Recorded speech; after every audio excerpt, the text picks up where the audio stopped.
આજ રોજ કડી પોલીસ સ્ટેશનની અંદર ફરિયાદી રાજકુમાર પ્રકાશભાઈ સોની રહેવાસી વડોદરાની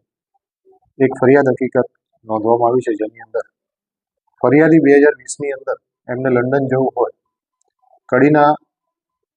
પટેલ વિજય ઉર્ફે મુખી દ્વારકાદાસના સંપર્કમાં આવેલા અને આ એમને ડોક્યુમેન્ટની તેમજ વગેરેની માગણી કરેલી અને જે એમને બહાર જવા માટે જરૂરી હોય અને એની પ્રોફાઇલ બનાવવાની. ત્યારબાદ આ આરોપી દ્વારા ફરિયાદીની પ્રોફાઇલ સ્ટ્રોંગ નથી એવું જણાવી બેંકની અંદર વધારે પૈસા જમા કરાવવા પડશે એવી રજૂઆત કરી અને એમનું એક HDFC અને એક એક્સિસ બેંકની અંદર ખાતું ખોલાવવામાં આવેલું. આ ખાતાની ખોલાવતી વખતે ખાતાની અંદર જે ડિટેલની અંદર મોબાઈલ નંબર તેમજ ઈમેલ આઈડી અને એડ્રેસ વગેરે આરોપીના નામના રાખી આરોપી એ ફરિયાદીની જાણ બાદ પોતાના મોબાઈલ નંબર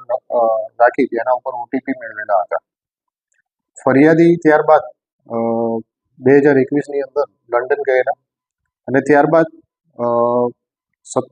24/2/2025ના રોજ જ્યારે પરત ભારત આવ્યા ત્યારે એમને 17/3/25ની ઇન્કમટેક્સની નોટિસ મળેલી. જે ઇન્કમટેક્સની નોટિસની અંદર એવું જણાવવામાં આવેલું કે એમના બે જે ખાતા છે એની અંદર અંદાજિત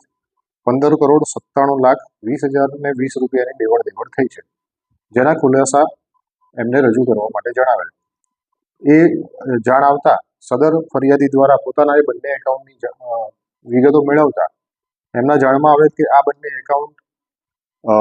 જે તે સમયે એમને લંડન જવા માટે આ જે પ્રોફાઇલ માટે આરોપી એવા પટેલ વિજય ઉર્ફે મુખી દ્વારકાદાસ પટેલ નાઓ દ્વારા ખોલાવવામાં આવેલ અને એની અંદર આપેલા ઈમેલ આઈડી તેમજ મોબાઈલ નંબર આરોપી તેમજ તેમના પત્ની રેખા તિવારી ઉર્ફે વિજયભાઈના જે પત્ની છે એમના નામના રજીસ્ટર્ડ છે અને એની અંદર આ રીતની ગુનાહિત રીતે છેતરપિંડીપૂર્વકની લેવડ દેવડ કરવામાં આવેલી છે. સદર ફરિયાદ મળતા કડી પીઆઈ શ્રી સોલંકી નાઓ દ્વારા ફરિયાદ નોંધી અને આગળની તપાસ હાથ ધરી છે.